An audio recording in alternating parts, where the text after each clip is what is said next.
Have you ever wondered how human beings in the 21st century can communicate in a decentralized manner? How we set up the infrastructure in case the government decides to take our normal channels down? Have you ever wondered how to get internet without going through commercial ISPs, or even how to make money providing internet to your neighbors? We may have the answers for you. My guest today is Patrick Binder. Patrick is an entrepreneur in Manchester, New Hampshire, and has been focused on mesh networking for some time now.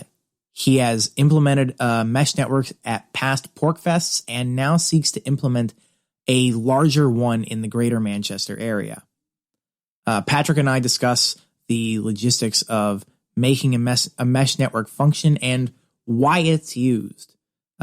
Maybe this episode will inspire you to start one where you are. If you're interested in alternative forms of communication or alternative forms of internet access, this is the episode for you. Please enjoy episode 5 of Tales from the Shire. All right, I am sitting down with Patrick Binder. Patrick, thank you for sitting down with me. Today we're going to talk about mesh networks and how those can help make people a little bit more free. So, Patrick, can you describe to us what a mesh network is?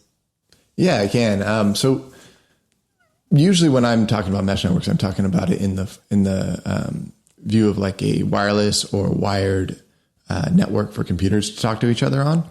But the idea of a mesh protocol is a lot like how Bitcoin nodes talk to each other, or how the internet is structured itself.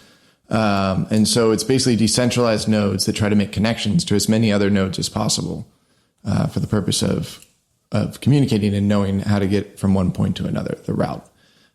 So the Bitcoin nodes all connect to each other, and when a transaction is transmitted, they all transmit it to each other so that it spreads throughout the network really quickly. And that mesh describes how they're interconnected. So it's a lot to do with how the network looks like, what it looks like. And but for the sake of wireless mesh networking and mesh networking in general, what I'm into, it's about connecting computers to run local networks or global networks like the internet in a more efficient and more redundant and safer manner. What would be the application for what would be like a non-professional application for one of these local networks? Non-professional? Well, maybe. So at PorcFest, we had a mesh network up there. Okay. And that allowed us to, that one was a wireless mesh network. So we used wireless routers. They connect to each other. Each node tries to connect to as many other nodes as it can.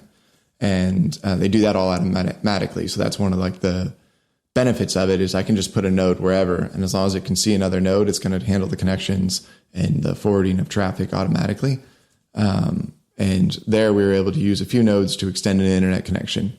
And we were also able to load a local website and do some local testing with an app called Briar, which is a communication, like encrypted communication app. Okay. When you say like a local website, you mean like only the people that were there were able to get on it, or were exactly people able to? Exactly. So it wasn't on the internet. The mesh network was connected to the internet at times, but we also had local resources, and we were using it for local testing as well. That makes sense. Okay. So you say that they've used to connect to the internet, and I guess that's the primary application that I'm interested in talking about today. Connecting to the internet? Yeah, connecting to the internet. That's what most people want to do. The internet, getting around ISPs. And that's why the mesh network at PorcFest wasn't that useful, is because it was only sometimes connected to the internet. Sometimes connected to the internet. Okay. Are there examples of times that people have used these mesh networks to connect to the internet, like getting around the traditional ISP use? Yes and no. There are examples, but I don't think any of them are examples of good internet access. The more important examples are the ones where people have used it to circumvent government censorship. And then that's like good internet access, even though the connection itself might have been quite crappy. The fact that they were getting, around censorship using this kind of technology was powerful. So what kind of censorship would we be talking about? You mean so if someone wanted to cut off the internet in, like, say, a neighborhood, say that there was, I don't know, dissidents in a neighborhood and they wanted to cut off that neighborhood, the government usually has access to the ISPs. They're all on, so they can get them to shut down internet, or they can shut down internet in a certain area. And if they did that, those people then could turn on, if they had mesh networking routers, could then turn on the routers and create their own network and expand that out to a point where there is still internet access, or connected to a phone that has internet access or something like that, and then provide internet services and communication, a local communications network for the people in that area. So, and that has happened where people have used it for that exact purpose during, like, oppression. So, like, where has that been? I mean, I wasn't there, so I can't say, like, for sure it happened, but I was told it happened in, like, the Arab Spring, like in Egypt and Turkey and places like that. Yeah. Oh, okay. Kind of, that's awesome. Because, like, the obvious application of what's in the news right now for something like that would be Hong Kong, right? Right. Exactly. Yeah. So what I've heard, and again, I'm not in Hong Kong, so I can't confirm, but I've heard that they're using an encrypted text app, one that is not open source. So I recommend Briar for anyone that wants to use an encrypted text app that's not over the internet. So Signal, if you're going over the internet, is great, but Briar is one that doesn't go over the internet. All right, let's talk about that for a second, because I've actually never heard of Briar. So Briar, yeah, we'll talk about it for 1 sec here. It uses 3 ways of connecting. Okay. It wants to use the local area network. So if we're both on the same Wi-Fi or on the same network, it'll communicate over that. If it can't do that, it's going to try Bluetooth. So it's going to see if it can see anyone it knows over Bluetooth and communicate that way. So you can be something that you have to set up ahead of time. You can't just tell 2 people, like, both of you install Briar and then. Right. Because you have to do it. You have to share keys to add them to your Briar contacts. But if you both had Briar and you're both sharing keys, you can talk to some of that. And then if it can't get the message out through those 2 methods, it's going to go over Tor. So, but it needs an internet connection. So if you build a mesh network somewhere and you have Briar, and say that mesh network covers a whole neighborhood, you can then communicate over that, that mesh network using an encrypted app like Briar. So that's where, like, mesh networks and an encrypted app can work together to create, like, a pop-up right. decentralized service, because most services need a server. So you need to get to the internet. You need to, like, send a signal out to the internet, and then it's going to, like, if I'm going to use WhatsApp or Facebook or any of these other messengers, even Signal, like, it's got to go out to the internet and then come back to your phone. Mm-hmm. And that means you need internet connection. But what if your mesh network doesn't, or it just has, like, one crappy internet connection and it can't handle all the signals everyone's trying to send through? Well, Briar would let you use that as a local network and just communicate over that local network.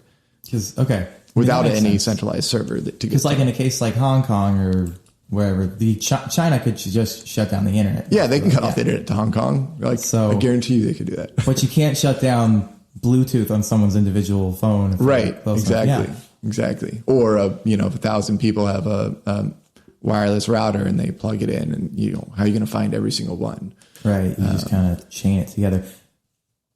I wonder if that's something that a lot of people over there, so for us here, we have, I don't want to say that the United States is a free country, but we're relatively freer than most other places. So we don't often think about, or at least people outside of our immediate libertarian porcupine community don't think about, what if I need to communicate with people through ways like, right? It that seems the government less can just shut down. So I wonder if people in Hong Kong or people in the over in different Arabian countries think about that, like, way ahead of time, because they know, like, right, the Saudis or the Iranian government could just do whatever. Like, you know it, you live it every day, you're not free. Right. Whether they're more likely to seek out this kind of technology. Yeah. It's interesting because some of this technology that circumvents, like, censorship, such as, cryptocurrencies or Briar messaging app, it's not built in the areas that have, like, necessarily, like, the worst governments. So from what I've seen, like, there's way worse governments, but I think it'll be more useful to the people that are more highly oppressed. If that kind of makes sense, like, like, the people that are really highly oppressed, like, Briar might be absolutely necessary For us, it would just be like, it'd be fun. It's right? fun. It would be like, oh, this is cool. Look at, if they ever like, totally cut off my internet access, I could do this. But like, that seems very less likely here, whereas it is happening other places. Mm-hmm. Yeah. Okay. So then you're also trying to, actually, I don't know if you're still attempting to do this. Okay. You're also trying to build up a larger mesh network in the greater Manchester, New Hampshire area, to help people access the internet without everyone going through the same ISP. Can you talk a little bit about that project and how that's going? Yeah. So the emergency mesh networks that we just discussed, the idea is that you can use a wireless router and it's going to like connect to any other one that it can see. The problem is that like that is not a good way to build a network. The network's going to be efficient in certain ways, but inefficient because it's all using radios, and radios have interference with each other. They have so many. They have to be able to line of sight. They can't go through concrete structures and things like that. There's all sorts of issues with using radios, especially these omnidirectional radios, which are what have been used in these kind of emergency networks, or the ones that we did at PorcFest.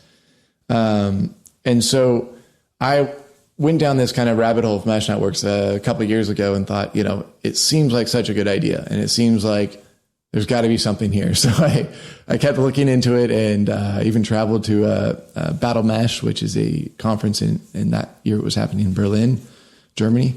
And I thought you were going to say Berlin, New Hampshire. No, not Berlin, but Berlin. And it was a great time. But part of what I learned there is that the protocols for mesh networking are really advanced, but the radios are what's holding it back. And so I did some more research, and being in this crypto libertarian world, my mind was thinking, definitely there's a way for crypto to come into play here. And so I found a project called Althea, and the Althea guys use these advanced mesh networking routing protocols to create basically an internet access marketplace. They created the software that allows an internet access marketplace to happen. And so it's mesh networking, but instead of these omnidirectional radio waves, it's very intentional connections, point-to-point directional radios or wired connections. And so you're making a much more robust network. You're making like a commercial class network, a network that is reliable and can compete actually with the ISPs on speed and performance. And so they've been doing this for years, building the software, and they've been testing it for a year or so now, and it's working wonderfully.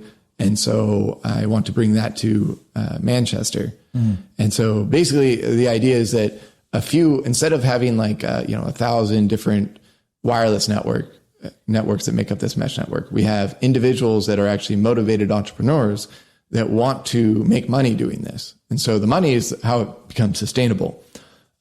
It's more efficient than the current model because instead of one person having to own all the infrastructure, they could interact with other operators in a decentralized fashion, and their equipment will automatically pay the other equipment for what got used. So I could have an antenna that has 100 clients on it, but I have no internet connection. But my antenna is pointed to two other people's antennas that does have an internet connection. And my clients are going to automatically get whichever internet connection is the best price, and they're going to get charged for that based on how much they use. And it's all automated using cryptocurrency. And I don't even have to know through Althea's software. Yeah. Okay. Yeah. That's amazing.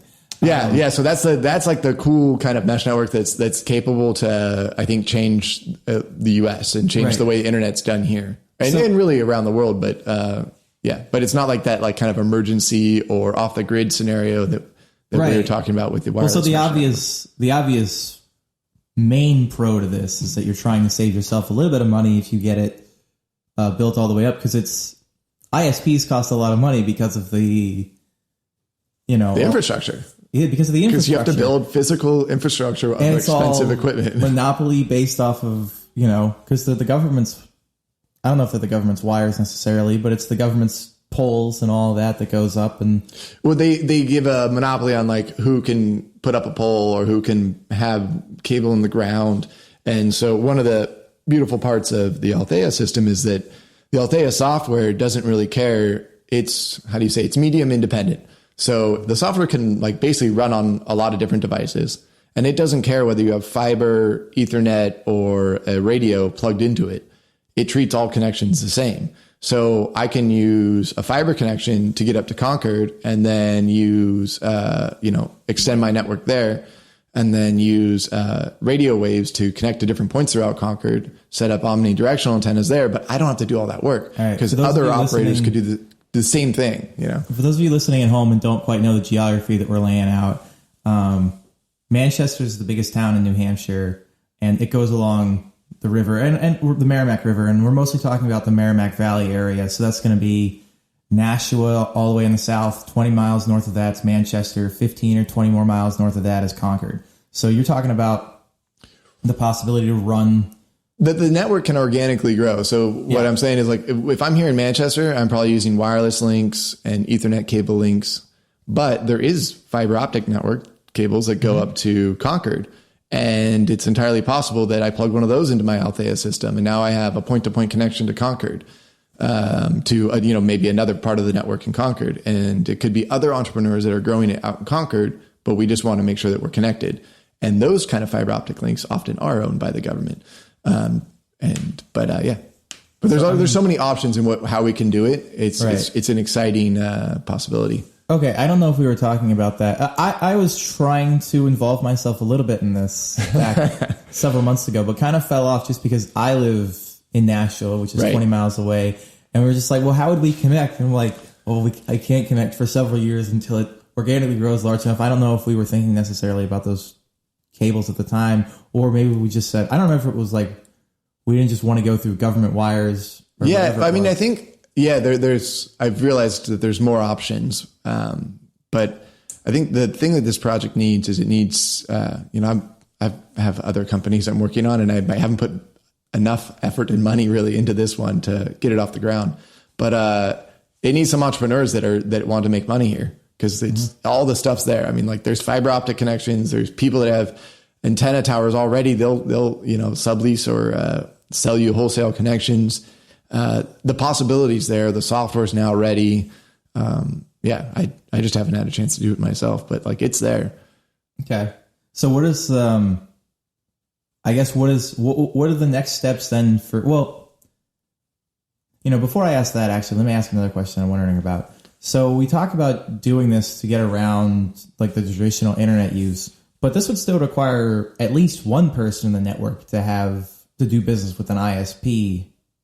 Still correct? No, because ISPs are retail sellers of internet connection, and people can buy wholesale connections for the network. So one of the entrepreneurs that are running the network, so the network takes infrastructure. Ideally, you'd have the infrastructure divided up, not divided, but rather ideally you'd have many operators, many people trying to build up the infrastructure so that it's more decentralized. So if there was, say, 10 people doing it in this area, and each person was working on his area to build up his client base and his infrastructure, I lost my train of thought. I was asking about, is it not necessary for someone to go through an ISP? And you were describing wholesale. That's okay. Yeah. So some of those operators are going to want to get an internet connection, and not maybe rely on the other guy. So let's say there's 10, there's 3 wholesale fiber internet connection providers in Manchester. So ideally, 3 of those 10 operators would have wholesale contracts with one of those fiber operators, preferably all of them, so that there's redundancy too. Because, what if one of the companies gets disconnected or has an issue? The mesh network will automatically reroute to the guy that does have a connection up still. So that's one of the ways that this makes it like a better internet connection. Like, the Althea mesh network is a much better ISP than current ISPs. I mean, it's the software that it runs, the way it works, it's faster, it's more redundant, it's fully encrypted. There's just everything it does is better than the ISPs. Yeah. How much buy-in do you think you would have from, either someone that wanted to start this in their area. Yeah, both from an entrepreneur provider perspective and from a user perspective to make this something that is usable at a level for someone who's not looking to just dive into it as deeply. Is like, what kind of involvement do you think you need for this to be a sustainable thing? For like an entrepreneur that wants to grow it. Yeah, both from an entrepreneur perspective, like how many providers and entrepreneurs in an area, and then how many users do you think you would need? Sure. So there's in the beginning, it doesn't have to be a mesh network, right? Okay. In the beginning, one person can start this, and he can still benefit from the automatic accounting of the software, right? And then people can grow it from there, and he can grow it from there, and he can get other people on board. So in the beginning, it might just be one node, right? One access point, and then you got all your clients connecting to that one access point. And that one node is going to cost, I'm going to throw a ballpark out there of around $5,000 to get all the equipment. That's with battery backups, that's with the antennas, and the install and all that stuff. It could be done cheaper, and it can be done in different ways, but that's what I would spend on it. And then then you have the internet connection. And so that, if it's a fiber connection, you could have all sorts of cost incurred with that. But if it's an existing internet connection, maybe it's a business class connection with an existing ISP that you're able to resell, or maybe your company already has fiber and you want to just put an antenna on your roof. So there's ways to work with, like, if you already have that kind of capital, then that you don't incur those costs. If I have a building, then there's no fiber coming into it. I got to have construction costs. I got to have all these things. There's also the chance that you can get wholesale from people that already have fiber links to existing towers. And so you just need to get, piggyback on their equipment. So there's a lot of different options there on how you grow it. But that's just the equipment cost. The real thing is the real money that you need to put into the business, I think, is in marketing it and getting people on board. I think when it happens here, it's going to be it has a built-in base of all the libertarians that live here. It's a little easier here. Than yeah, the other exactly. But there's so many people. To anyone listening, definitely come here and do it. But if you're looking to do it in your hometown, I think definitely look into it. Althea.org. You can do it with very little funds, but you can do it more professionally and grow bigger with more investment. But a lot of it's going to come down to marketing, because it's a hard sell. It's not just a new way of accessing the internet and the equipment install. So you would asked about for the end user, the equipment, they do have to get an antenna. The antenna is around $100. So that replaces your cable modem kind of thing. Yeah. And then they need a Wi-Fi router that runs Althea. So the entrepreneur, the operators would sell them that as well. And that's also around $100. So about $200 plus install. So let's say $300 to get a client hooked up into the system. Once they're on there, though, they're now paying for internet as they go, which is a different way of thinking about it. In my experience, my bills go down when it's pay as you go. When I have a pay as you go phone service, I have when that happens, I end up paying less, because I look at it and I go, oh, why did I do that? I didn't need to watch Netflix when I was, on the bus. I could have read a book, I didn't need to do these high download stuff and incur these costs. And it gives everyone an idea of what the market cost is for these kind of things. So, I save money is my point when I go to this pay as go system, but it's a different way of thinking. It took me a few months to adjust. So you have to sell clients on that idea of you're going to a new way of doing it. And then they have to use cryptocurrency. So that's a big onboarding problem there. Yeah, there's great wallets like Edge Wallet that let you switch into cryptocurrency, but, and then a lot of people are getting on Coinbase, but cryptocurrency is not exactly as far along in the mainstream culture as I would like it to be. This would help, but it also means that it's a harder sell to the end user that has to then go get a cryptocurrency. So I guess the easiest way then would be, maybe I'm wrong here, but would it would maybe make sense to just have some type of thing that someone, some other type of software that someone can just pay into actual cash and just have a little reserve, and it converts to a crypto, and then whatever else, if that gets built, right? Or am I? Yeah. I mean, yeah, you could set up a traditional, I bet you I could set up on WordPress. You could set up a traditional e-commerce website where people pay their bills, and they get billed regularly and they pay with a credit card or a check or something like that. And you just on the back end handle sending the cryptocurrency to their wallet. Yeah. Because their wallet address is known. It can be funded from a third party. So something like that would make it probably easier. Yeah, I mean, it would be great to onboard people, but that could be done as a service, and that could even be done with a markup, of course, because there's cost to incur with using credit cards. So there could be a service fee on top of that. But yeah, there's onboarding issues is my point. But the software itself works great. Okay. So then I guess if someone was interested by what we were talking about and trying to do it on their own somewhere else that isn't Manchester, New Hampshire, what are the first steps? Go to althea.org. They have a great website, and they're really geared towards getting entrepreneurs on board, and just anyone that's even curious, getting them on board to try in their community. They have resources. They have marketing resources. They have a Althea Hoods program, which lets you kind of just collect signups before they're ready. There's commitments kind of thing. People that are committed to using your service once it's up. And they have a bunch of different resources, but they're a company that's trying to, a startup. And so they're trying to work with any early adopters to get it off the ground. So yeah, definitely just go to althea.org and connect with them. Okay. Oh, well, so I asked you early on in the interview about whether or not people have been using just like the general mesh networks, but like specifically to Althea. Has this been applied places already? Yes. So they have a few test networks plus a few places where people have signed up for the Althea Hoods program where they're trying to get commitments. But the test networks are in Oregon and Colombia. Colombia. Yeah, Medellin, Colombia. What? Down in South America. Oh, we're talking about like the South America, Colombia. I was like, is he talking about Georgia right now? What are we doing? Right. And there's a few other ones. It's on their website, but yeah.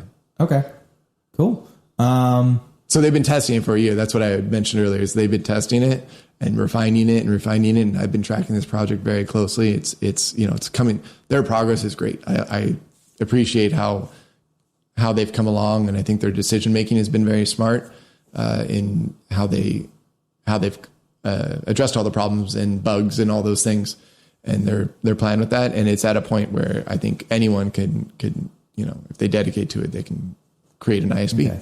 So do you know what like their business model is? Like, what does Althea get? Is it licensing the people to use it, or how does that?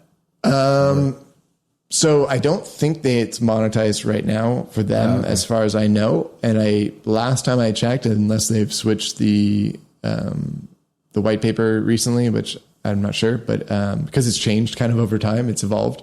But last time I checked, they had this whole decentralized autonomous organization thing where they were going to be, it seemed like IP rental fees. So basically your device would pay a small subscription, and part of that would go towards, there'd be a DAO for your local organization.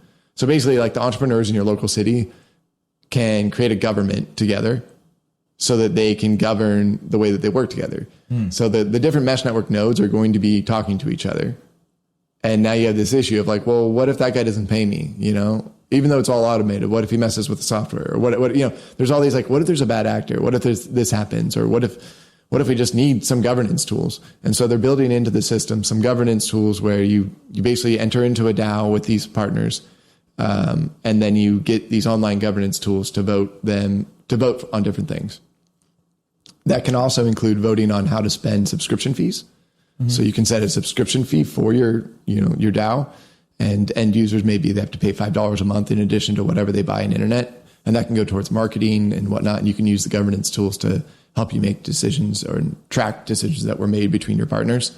And then part of those fees can go towards the like master DAO, which would be the Althea organization at some point. But yeah, they also have this whole other plan about using Cosmos and which is another crypto project. So that part is a whole nother like white paper to read. I don't want to dive too deeply into the system weeds of all this. Like I wanted to the system like works without all that, and I'm like I just want to see it work before before we need like governance tools and stuff. Yeah. All right. Well, thank you for sitting down to talk to me. Yeah, thanks for having me. Is there anything else that you wanted to add that I haven't asked about maybe, or? Yeah, if you happen to be in the, New Hampshire area and you want to sign up for what I'm creating a list for people that want to sign up for Mesh Network here for when it does get off the ground, and people can find that at theblock.network. So if you go to the website, theblock.network, there's a sign up form there, and I'll just reach out and let you know if there's, when you can get signed up or hooked up, and if there's any opportunities for you to make money, where your location is. And yeah. All right. Thank you very much. Thank you. I really enjoyed this one today. The change of pace away from the political realm to focus on technological alternatives to typical state and corporate provided services made for a fun interview and hopefully an educational and enjoyable interview for all of you. The impetus for this was a recent conversation with a man named Jack Shimmick. Jack is an anarchist, also located in New Hampshire, and he reminded me of the value of non-political action towards making yourself freer and more independent. Multiple times a year, Jack puts on a convention of sorts. It's called Alt Expo, and there he discusses exactly these kinds of subjects. So I felt a bit inspired to do a bit of a alt episode, as it were. So thank you for listening to episode 5 of Tales from the Shire, aka Alt Episode 1. If you feel inclined to support the show with your wallet, please head over to patreon.com/join/ThinkLibertyPatrons. If you want to support us but don't feel like paying us, please share this podcast with your friends, families, and neighbors.